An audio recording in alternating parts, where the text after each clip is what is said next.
Hello everyone, welcome to digital পড়াশোনা academy. General সায়েন্সের প্রস্তুতি সম্পূর্ণ বাংলায় নেওয়ার জন্য ডিজিটাল পড়াশোনা একাডেমি চ্যানেলটিকে সাবস্ক্রাইব করে নাও। যদি নোটিফিকেশন পেতে কোনো সমস্যা হয় তাহলে ডিজিটাল পড়াশোনা একাডেমির টেলিগ্রাম চ্যানেলে যুক্ত হয়ে যেতে পারো। Quick revision class on general science, আজকে এই সেগমেন্টের ক্লাস। তোমরা জানো যে প্রতি মঙ্গলবার, বুধবার এবং শুক্রবার সন্ধ্যে 7টার সময় এই ক্লাসটা হয়। এটা যে কোনো কম্পিটিটিভ পরীক্ষার জন্য একটি গুরুত্বপূর্ণ ক্লাস।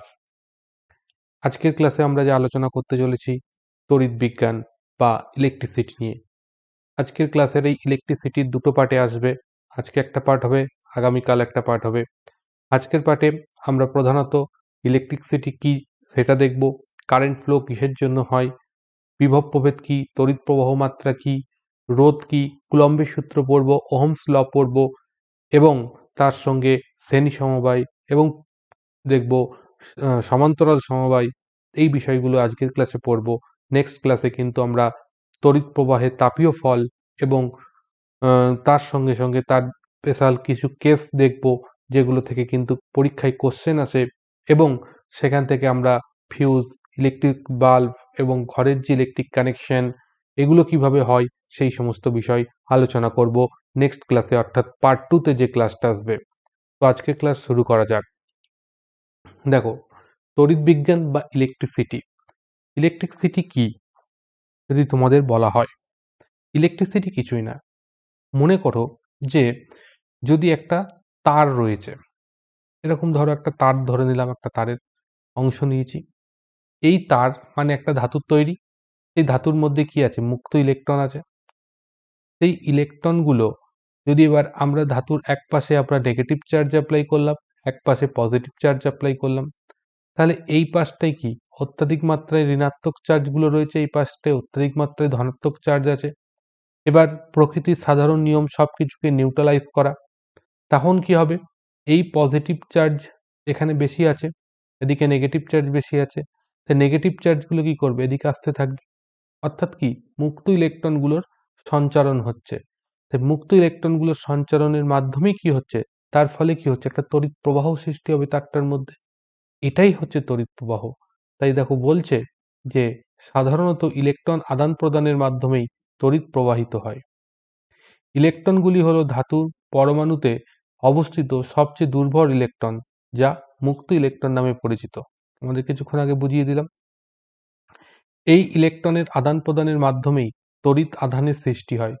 দেখবে আয়ন পড়াবো যখন কেমিস্ট্রি পড়ানোর সময়, তখন দেখবে যে কোনো একটা পদার্থ রয়েছে, সে এ একটা পদার্থ, সেটার থেকে যদি ইলেকট্রন দিয়ে দেয়, দান করে, বেরিয়ে যায়, তার ফলে কিন্তু এ প্লাস একটা আয়ন তৈরি হয়। অর্থাৎ ইলেকট্রন আদান প্রদানের মাধ্যমেই কিন্তু এই তড়িৎ আধান সৃষ্টি হয়। আবার যদি ইলেকট্রন গ্রহণ করে তাহলে নেগেটিভ আয়ন সৃষ্টি হবে। যে পরমাণুটি ইলেকট্রন ত্যাগ করে সেটি ধনাত্মক তড়িৎ আধান নামে পরিচিত এবং যেটা ইলেকট্রন পরমাণু গ্রহণ করে সেটি ঋণাত্মক আধান নামে পরিচিত। তড়িৎ প্রবাহ হয় ইলেকট্রন প্রবাহের বিপরীত অভিমুখে, অর্থাৎ ইলেকট্রনের ফ্লো যেদিকে হয় তড়িৎ প্রবাহ তার বিপরীতে হয়, অর্থাৎ ধনাত্মক থেকে ঋণাত্মকের দিকে তড়িৎ প্রবাহিত হয়, ইলেকট্রন প্রবাহ নেগেটিভ থেকে পজিটিভের দিকে হয়। সম আদান পরস্পরকে বিকর্ষণ করে আর বিপরীত আদান পরস্পরকে আকর্ষণ করে, অর্থাৎ প্লাস মাইনাস এর আকর্ষণ হবে। দুটো যদি প্লাস আয়ন হয় তাহলে কিন্তু বিকর্ষণ করবে, বা দুটো যদি নেগেটিভ আয়ন হয় তারাও কিন্তু বিকর্ষণ করবে। এবার দেখে নাও আধানের একক। আধানের একক কি আছে? আধানের সিজিএস পদ্ধতিতে একক হচ্ছে ESU, electrostatic unit. ESU full form হচ্ছে ইলেকট্রোস্ট্যাটিক ইউনিট, যেটা সিজিএস পদ্ধতিতে আধানের একক। আর এসআই পদ্ধতিতে এককটা হচ্ছে কুলম্ব। ইউনিট কিন্তু খুব ভালোভাবে মনে রাখতে হবে, কারণ ইউনিট পরীক্ষায় জানতে চায়। এবার এটা অপশনাল, মনে রাখতেও পারো নাও পারো। এখানে দিয়ে দিয়েছি 1 কুলম্ব ইজিক্যাল টু হচ্ছে 3 × 10⁹ ইএসইউ। তবে এটা মনে রাখতে হবে ইলেকট্রনের আধান। ইলেকট্রনের আধান হচ্ছে নেগেটিভ 1.6 × 10⁻19 কুলম্ব। এটা হচ্ছে কিন্তু ইলেকট্রনের আধান, এটা হচ্ছে ইলেকট্রনের আধানের পরিমাণ। এবার আমরা দেখে নিই কোনগুলোকে তড়িৎ পরিবাহী, কোনটা অন্তরক পদার্থ সেগুলো। তড়িৎ পরিবাহী কোনটা? না যেসব পদার্থের মধ্যে দিয়ে সহজেই তড়িৎ চলাচল করতে পারবে সেগুলোকে আমরা বলবো তড়িৎ পরিবাহী। যেমন দেখো সোনা, রূপো, তামা সমস্ত ধাতু, অধাতুর মধ্যে রয়েছে গ্রাফাইট এবং গ্যাস কার্বন। এই উদাহরণটুকু মনে রাখতে হবে ভালো করে, যে অধাতুর মধ্যে গ্রাফাইট এবং গ্যাস কার্বন যারা কিনা তড়িতের পরিবাহী, এই অংশটা মনে রাখতে হবে। অন্তরক পদার্থ, যে সমস্ত পদার্থের মধ্যে দিয়ে তড়িৎ চলাচল করতে পারে না তাদেরকে অন্তরক বলে। যেমন রাবার, কাঠ, এবোনাইট, কাঁচ, এই সমস্ত পদার্থ যেগুলোর মধ্যে দিয়ে কিন্তু তড়িৎ পরিবহন করতে পারে না। এখানে বেসিক্যালি মনে রাখবে যে অধাতুর মধ্যে দিয়ে কিন্তু তড়িৎ পরিবহন করতে পারে না, এক্সেপশন হচ্ছে গ্যাস কার্বন আর হচ্ছে গ্রাফাইট। অর্ধপরিবাহী কি? এরা হচ্ছে খুব ভালো পরিবাহী নয়, আবার অন্তরকও নয়। মানে কিছুটা তড়িৎ পরিবহন করতে পারে কন্ডিশন ওয়াইজ, আবার কখনো কিন্তু পরিবহন নাও করতে পারে। এদের উদাহরণটা কিন্তু মনে রাখতে হবে, জার্মেনিয়াম অ্যান্ড সিলিকন, এই দুটো কিন্তু তড়িতের অর্ধ পরিবাহী। আর অতি পরিবাহী কারা? যারা কম উষ্ণতায় তড়িৎ পরিবহন করতে পারে তাদেরকে বলবো আমরা অতি পরিবাহী। যেমন দেখো পারদ আছে, সীসা আছে, এগুলো কিন্তু প্রত্যেকে অতি পরিবাহী পদার্থ। এবার আমরা দেখব স্থির তড়িৎ বা স্ট্যাটিক ইলেকট্রিসিটি। বলছে সাধারণত দুটি বস্তুকে ঘর্ষণের মাধ্যমে এই ধরনের তড়িৎ উৎপন্ন হয়। এখন শীতকাল চলছে, তোমরা দেখবে যে মাথার যদি চুল আঁচড়াতে যাও চিরুনি দিয়ে, দেখবে পটপট আওয়াজ হচ্ছে, তার কারণ ওখানে স্থির তড়িৎ উৎপন্ন হয়েছে। বা তোমরা যে এখন সোয়েটার পরছো, সেই সোয়েটারের মধ্যে পেনটাকে ভালো করে ঘষলে, ঘষার পর যদি তোমাদের গায়ের যে রোম রয়েছে সেই রোমের কাছে গিয়ে ধরো পেনটা, দেখবে রোমগুলো খাড়া হয়ে উঠছে। বা কোনো কাগজের কাছে নিয়ে গেলে পারে দেখবে পেনের গায়ে কাগজ লেগে যাচ্ছে। এগুলো প্রত্যেকটা ঘটনাই ঘটে হচ্ছে স্থির তড়িতের কারণে। এখানে একটা দেখো টেবিল দিয়েছি, এই টেবিলটা কিন্তু খুব ইম্পর্টেন্ট একটা টেবিল।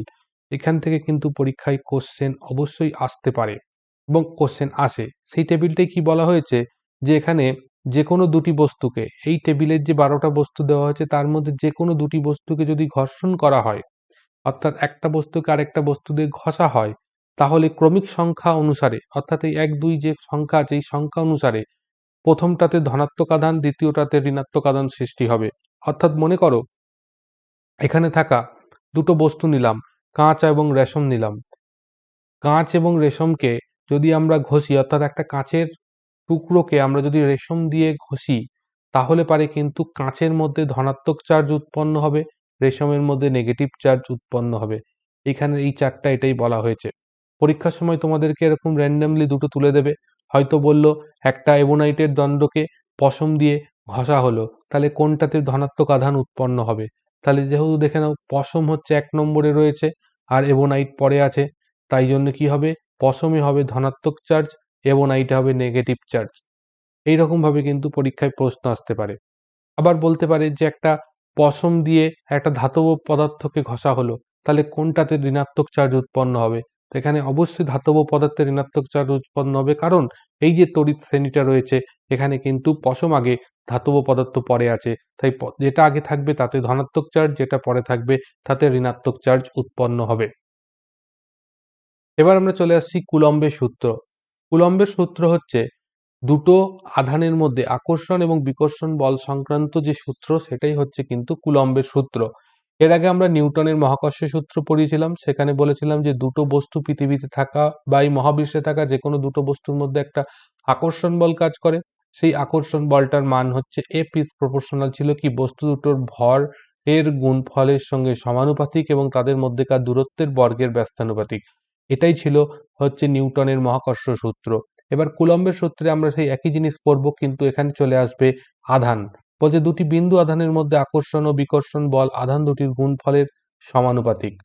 অর্থাৎ এফ ইজ প্রপোর্শনাল আমরা লিখতে পারি আধান দুটো হচ্ছে Q1 ইন্টু Q2 তার সঙ্গে সমানুপাতিক। এইখানে দেখতে পাচ্ছ যে Q1 এবং Q2 আধান দুটো রয়েছে এবং এদের মধ্যেকার দূরত্ব হচ্ছে R। তাহলে বলে দিয়েছে বিন্দু আধান দুটির মধ্যে আকর্ষণ ও বিকর্ষণ বল আধান দুটির গুণফলের সমানুপাতিক। এবং আরেকটা বলে দিয়েছে যে এই বলটার মান তাদের নাকি দূরত্বের সঙ্গে বর্গের ব্যস্তানুপাতিক।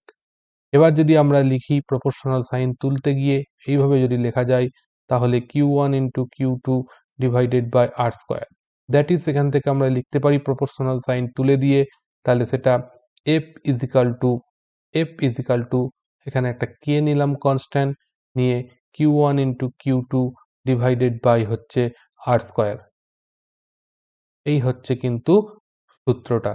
তাহলে কুলম্বের সূত্র থেকে আমরা যে গাণিতিক ফর্মুলাটা পাচ্ছি সেটা এটা কিন্তু তোমাদের অবশ্যই মনে রাখতে হবে। এখানে কে হচ্ছে একটা ধ্রুবক, তাই তোমাদের এই ফর্মুলাটা কিন্তু মনে রাখতে হবে কুলম্বের সূত্র থেকে। নেক্সট যাচ্ছি ধারকত্ব বা ক্যাপাসিটেন্স। বলছে কোনো পরিবাহীর একক বিভব বৃদ্ধি করতে যে পরিমাণ আধানের প্রয়োজন হয় তাকে ওই পরিবাহীর ধারকত্ব বলে। অর্থাৎ কোনো পরিবাহীর যদি বিভব 1 ইউনিট বৃদ্ধি করতে হয় তার জন্য যে পরিমাণ আধানের প্রয়োজন হবে তাকে আমরা বলবো ধারকত্ব বা ক্যাপাসিটেন্স। ক্যাপাসিটেন্সের ইউনিটগুলো খুব ভালো করে মনে রাখবে। সিজিএস পদ্ধতিতে ইউনিটটা হচ্ছে স্টেট ফ্যারাড আর এসআই পদ্ধতিতে হচ্ছে ফ্যারাডে। সিজিএস পদ্ধতিতে হচ্ছে স্টেট ফ্যারাডে আর এসআই পদ্ধতিতে হচ্ছে ফ্যারাডে। এবার চলে আসছি আমরা তড়িৎ প্রবাহ মাত্রা। বলছে কোনো পরিবাহীর যে কোনো প্রস্থচ্ছেদের মধ্যে দিয়ে প্রতি সেকেন্ডে প্রবাহিত আধানের পরিমাণকে ওই পরিবাহীর প্রবাহ মাত্রা বলে। অর্থাৎ কোনো পরিবাহীর যে প্রস্থচ্ছেদ রয়েছে, একটা পরিবাহীর একটা প্রস্থচ্ছেদের ক্রস সেকশন নেওয়া হলো, এই প্রস্থচ্ছেদের মধ্যে দিয়ে প্রতি সেকেন্ডে যে পরিমাণ তড়িৎ প্রবাহিত হয় তাকেই বলি তড়িৎ প্রবাহ মাত্রা। যে পরিমাণ আধান প্রবাহিত হবে সেটাকেই আমরা বলবো তার প্রবাহ মাত্রা। যদি কিউ পরিমাণ তড়িৎ আধান টি সময়ে কোনো পরিবাহীর প্রস্থচ্ছেদের মধ্যে দিয়ে প্রবাহিত হয় তাহলে সেই পরিবাহীর প্রবাহ মাত্রা কি হবে? আই ইজ ইকাল টু হবে কিউ বাই টি। এটা হবে হচ্ছে পরিবাহীর প্রবাহ মাত্রা। অর্থাৎ I is equal to Q by T, কারণ একক সময়ে যে পরিমাণ তড়িৎ প্রবাহিত হয় সেটা। এই তড়িৎ প্রবাহ বা তড়িৎ প্রবাহের যে একক এসআই পদ্ধতিতে একক সেটা হচ্ছে অ্যাম্পিয়ার। অ্যাম্পিয়ার এককে কিন্তু আমরা তড়িৎ প্রবাহ পরিমাপ করে থাকি। এবার চলে আসে তড়িৎ বিভব। তড়িৎ বিভব কি? কোনো তড়িতাহিত বস্তুর তড়িৎ বিভব বলতে সেই বস্তুর এমন একটা তড়িৎ অবস্থাকে বোঝায় যার দ্বারা ঠিক হয় যে বস্তুটি অন্য কোনো বস্তুকে তড়িৎ দেবে না অন্য কোনো বস্তু থেকে তড়িৎ নেবে। সেম অ্যাজ তোমাদেরকে পড়িয়ে এসছি, বলো কি? হিট পড়িয়ে এসছি। হিটের মতন একটা অবস্থা, বা এখানে বলতে পারো উষ্ণতা বা টেম্পারেচার, যেটা ঠিক করে দেয়, টেম্পারেচার যেমন ঠিক করে দেয় ওই বস্তুটি অন্য বস্তুকে তাপ দেবে না অন্য বস্তু থেকে তাপ গ্রহণ করবে, ঠিক তড়িৎ বিভব এখানে ঠিক সেই জিনিস। এটা ঠিক করে দেয় এটা অন্য বস্তু থেকে তড়িৎ নেবে না অন্য বস্তুকে তড়িৎ দেবে। তড়িৎ বিভবের পরিমাপ। তড়িৎ বিভব কি বলছে? অসীম দূরত্ব থেকে একক ধনাত্মক আধান কে হবে এটা? আধানকে তড়িৎ ক্ষেত্রের কোনো বিন্দুতে আনতে যে পরিমাণ কার্য করতে হয় তাকেই ওই বিন্দুর তড়িৎ বিভবের পরিমাপ বলে। তাহলে অসীম দূরত্ব থেকে তড়িৎ ক্ষেত্রের কোনো একটি বিন্দুতে একটা একক আধানকে আনতে যে পরিমাণ কার্য করতে হয় তাকেই আমরা বলবো তড়িৎ বিভব পরিমাপ। বিভব পার্থক্য কি বলছে? বলছে যে দুটি সমজাতীয় বা বিপরীত জাতীয় তড়িৎগ্রস্ত বস্তুর মধ্যেকার বিভবের যে পার্থক্য হয় তাকেই বলছে বিভব পার্থক্য। অর্থাৎ একটা সমজাতীয় বা বিপরীত জাতীয় দুটো পজিটিভ থাকতে পারে বা একটা পজিটিভ একটা নেগেটিভ থাকতে পারে, এইরকম তড়িৎগ্রস্ত বস্তুর মধ্যে বিভবের যে পার্থক্য হয় তাকেই বলা হচ্ছে বিভব পার্থক্য। বিভব পার্থক্য আমরা যে এককে পরিমাপ করে থাকি সেটা হচ্ছে ভোল্ট। এটাও কিন্তু মুখস্থ রাখতে হবে। এবার আমরা চলে আসি ওহমের সূত্র। এটা কিন্তু খুব ইম্পর্টেন্ট। এর স্টেটমেন্টও যেমন পড়তে হবে তখন ম্যাথামেটিক্যাল ফর্মুলাটাও মনে রাখতে হবে। উষ্ণতা এবং অন্যান্য ভৌত অবস্থা অপরিবর্তিত থাকলে কোনো পরিবাহীর মধ্যে দিয়ে তড়িৎ প্রবাহ মাত্রা ওই পরিবাহীর দুই প্রান্তে বিভব পার্থক্যের সমানুপাতি। অর্থাৎ উষ্ণতা এবং ভৌত অবস্থা যদি অপরিবর্তিত রাখা হয় তাহলে কোনো পরিবাহীর মধ্যে দিয়ে তড়িৎ প্রবাহ মাত্রা হবে ওই পরিবাহীর দুই প্রান্তের বিভব পার্থক্যের সমানুপাতিক। তাহলে এখানে দেখো এই এ প্রান্ত, এটা হচ্ছে এ প্রান্ত আর এটা হচ্ছে বি প্রান্ত। তাহলে এ এবং বি প্রান্তের এই বিভব পার্থক্য সেটা কিনা এর মধ্যে দিয়ে প্রবাহিত তড়িৎ আই তার সঙ্গে সমানুপাতিক। অর্থাৎ আমরা লিখতে পারি ওহমের সূত্র অনুযায়ী ভি এ মাইনাস ভিবি সেটা ইজ প্রপোর্শনাল দিয়ে আমরা লিখতে পারি I. V A minus V B কে আমরা লিখতে পারি ভি, যেটাই হচ্ছে বিভব প্রভেদ অ্যাপ্লাই করা হয়েছে, এটা প্রপোর্শনাল আই। এবার প্রপোর্শনাল সাইন তুলে দিয়ে আমরা ইজিক্যাল টু দিয়ে লিখতে পারি আর আই। তাহলে আমরা লিখতে পারি V equal to R I, যেখানে ভি হচ্ছে বিভব পার্থক্য, আই হচ্ছে প্রবাহ মাত্রা এবং আর কে আমরা বলে থাকি কি ধ্রুবক। এই ধ্রুবক, এটাকেই আমরা আবার বলবো রোধ বা রেজিস্ট্যান্স। এই ধ্রুবক আর এর মানটাই হচ্ছে কিন্তু রোধ বা রেজিস্ট্যান্স। তাহলে ওহমের সূত্র থেকে পেলাম V is equal to R I. এই ফর্মুলাটাও কিন্তু খুব গুরুত্বপূর্ণ, মনে রাখতে হবে। এই আর কে পরিবাহীর রোধ বলা হয়। পরিবাহীর বিভব পার্থক্য অপরিবর্তিত থাকলে পরিবাহীর রোধ বাড়লে প্রবাহ মাত্রা কমে যায়। কেন দেখে নাও, ভি ইজ ইকাল টু পেয়েছি আই আর। এবার যদি আমরা এইভাবে লিখি যে আই ইজ ইকাল টু, তাহলে পাবো কি ভি বাই আর। তাহলে ভি যদি ধ্রুবক হয়ে যায়, অর্থাৎ ভি অপরিবর্তিত থাকে, তাহলে আর এর মান বাড়লে কি হবে, আই এর মান কমে যাবে, অর্থাৎ রোধ বাড়লে প্রবাহ মাত্রা কমে যাচ্ছে।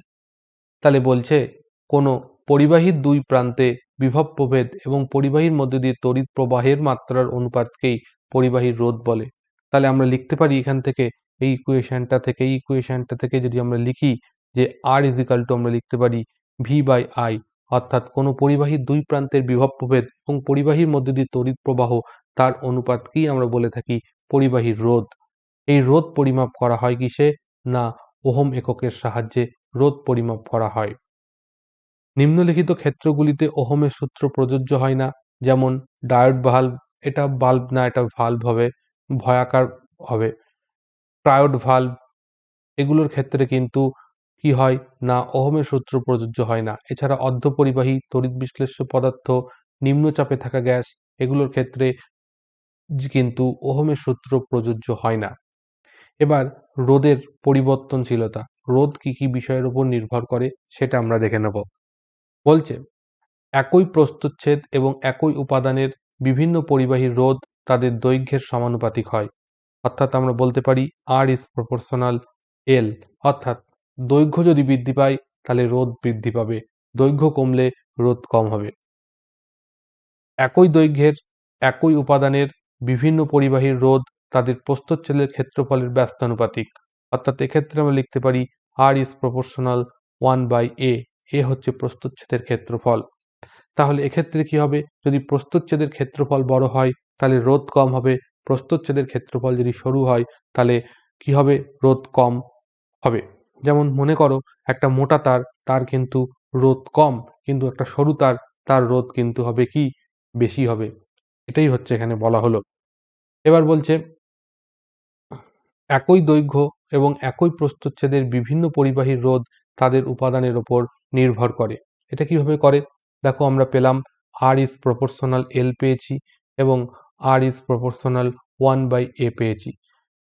এবার কি বলছি, আর ইজ প্রপোর্শনাল আমরা লিখতে পারি L/a, কখন না, যখন এল এবং এ উভয়ই পরিবর্তনশীল। তাহলে এখান থেকে আমরা লিখতে পারি প্রপোর্শনাল সাইন তুলে দিয়ে রো ইন্টু L/a, এটা লিখতে পারি। তাহলে এখানে আরো একটা আমরা ইকুয়েশন পেয়ে গেলাম, যেটাকে লিখে দিই সুন্দর করে, R is equal to rho into L/a। এই ইকুয়েশনটা আমরা পেয়ে গেলাম, আরো একটা ইকুয়েশন। এখানে এই যে রো জিনিস সাইনটা পেলাম, এই রো কে বলা হয় উপাদানের রোধাঙ্ক। উপাদানের রোধাঙ্ক অর্থাৎ বস্তুটা যে পদার্থের তৈরি, সেই উপাদানের রোধাঙ্ক হচ্ছে এই রো, এই কনস্ট্যান্টটা। তাহলে আমরা আরো একটা ইকুয়েশন পেয়ে গেলাম, R is equal to rho into L/a। Electrics পড়তে গিয়ে কিন্তু ইকুয়েশন মুখস্থ রাখতে হবে, তবেই কিন্তু ইলেকট্রিক্সের অঙ্কগুলো আমরা করতে পারবো, তাছাড়া কিন্তু ইলেকট্রিক্সের অঙ্ক করতে পারবো না। এখান থেকে অঙ্ক আসার সম্ভাবনা সব থেকে বেশি থাকে। এই রোধাঙ্কের যে একক, সেটা হচ্ছে ওহম মিটার, মুখস্থ রাখতে হবে। রোধের ওপর উষ্ণতার প্রভাব, বলছে পরিবাহীর রোধ উষ্ণতার উপর নির্ভর করে। উষ্ণতা বাড়লে রোধ বেড়ে যায়, উষ্ণতা কমলে রোধ কমে। যেমন সিলিকন, জার্মেনিয়াম, কার্বন তড়িৎ বিশ্লেষ্য পদার্থ, যাদের উষ্ণতা বাড়লে রোধ কমে যায়। ঠিক আছে, এটা কিন্তু ব্যতিক্রম হিসাবে তোমাদের মনে রাখতে হবে যে সিলিকন, জার্মেনিয়াম, কার্বন তড়িৎ বিশ্লেষ্য পদার্থ, এদের কিন্তু উষ্ণতা বাড়লে রোধ কমে যায়। আবার চাপের প্রভাব কি বলছে, চাপ বৃদ্ধি হলে পরিবাহীর রোধ কি হয়, কমে যায়। এইটাকেই কাজে লাগিয়ে কিন্তু মাইক্রোফোন যন্ত্র তৈরি করা হয়, অর্থাৎ চাপ বৃদ্ধি করলে পরিবাহীর রোধ কমে যায়। রোধের ওপর আলোর প্রভাব, যেমন সেলেনিয়াম ধাতুর ওপর আলো পড়লে রোধ কমে যায়, অর্থাৎ সেলেনিয়াম একটা ধাতু, মনে রাখতেই হবে, যেখানে কিন্তু যদি এর ওপর আলো পড়ে তাহলে রোদ কমে যায়। এটা সম্পূর্ণ অন্ধকারে এর রোধ হচ্ছে সর্বাধিক হয়। বোঝা গেল? যদি উম, অন্ধকারে রাখা হয় সেলেনিয়াম ধাতুকে তাহলে ওর রোধ কিন্তু সবচাইতে বেশি হবে, আর যদি আলোর মধ্যে রাখা হয় তাহলে ওর রোধ কমে যাবে। রোদের ওপর চুম্বকের প্রভাব, যেমন বিসমাথ ধাতু রয়েছে, সেই বিসমাথ ধাতুতে চুম্বক ক্ষেত্রে রাখলে চুম্বক ক্ষেত্র প্রাবল্য কিন্তু বাড়াই যদি তাহলে রোধ বেড়ে যাবে। বিসমাথ ধাতুকে একটা চুম্বক ক্ষেত্রে রেখে সেই চুম্বকের যদি ক্ষেত্র প্রাবল্য বৃদ্ধি করি তাহলে কিন্তু বিসমাথ ধাতুর রোধ কি হবে না বেড়ে যাবে। এই হচ্ছে রোদের কিন্তু বেসিক বিষয়গুলো, এগুলো কিন্তু তোমাদের মনে রাখতে হবে। রোদ আমরা ইউজ করে থাকি, দেখবে বিভিন্ন রেডিও বা টিভির আগেকার দিনে যে ভলিউমগুলো ছিল সেই ভলিউম রেগুলেটরটা কিন্তু রোদ রোদের ওপর কিন্তু কাজ করে। এছাড়া ফ্যানের রেগুলেটর সেটাও কিন্তু রোদের ওপর কাজ করে। এবার আমরা দেখব রোদের দুটো সমবায় হয়, একটাকে বলা হচ্ছে শ্রেণী সমবায় আর একটাকে বলা হয় সমান্তরাল সমবায়। এই রোদের এই দুটো সমবায় সম্বন্ধে পড়ব আজকের ক্লাসের, এটাই হচ্ছে লাস্ট টপিক।